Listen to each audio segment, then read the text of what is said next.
Hello, it's Jim Hutchens for the Jerusalem Connection Spot Report for this week.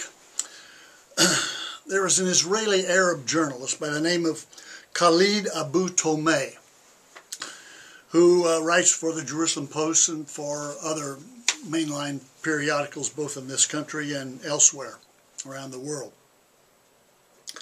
And he writes very balanced reports on what's going on between the Arabs and the Israelis.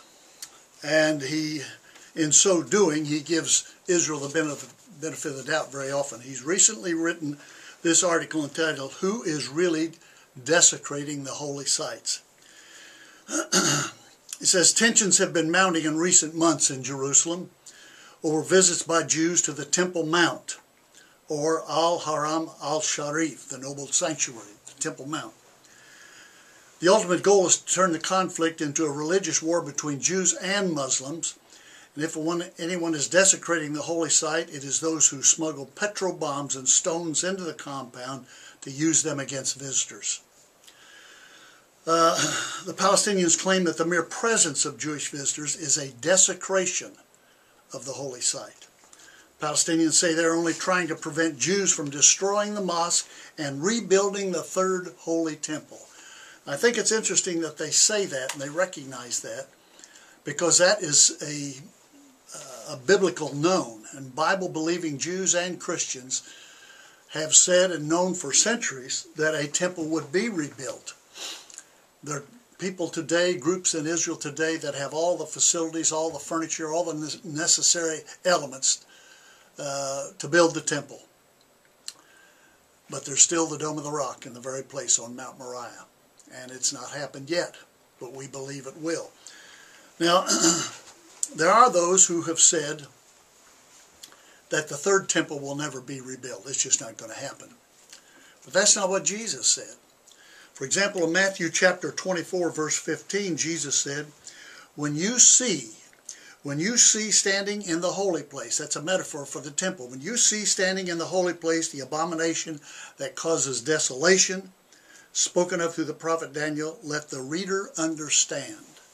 Understand what?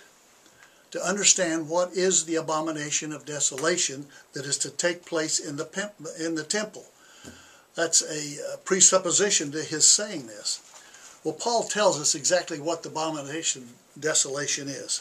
In 2 Thessalonians chapter 2, he says, don't let anyone deceive you in any way, for the day of the Lord will not come until the rebellion or the apostasy comes first.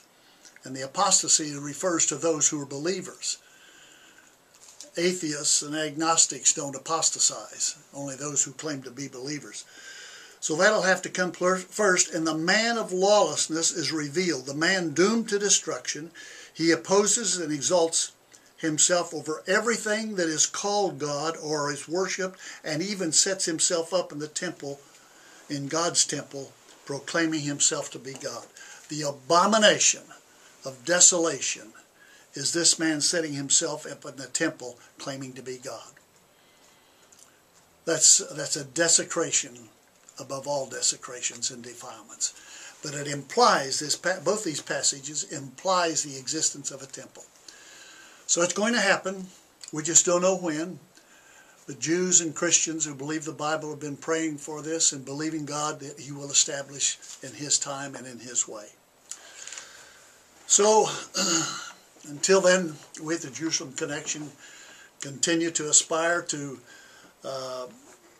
understand and discern the signs of the times, seeking to be like the men of Issachar, who understood the times and knew what Israel should do. But for us to do that, we need your support.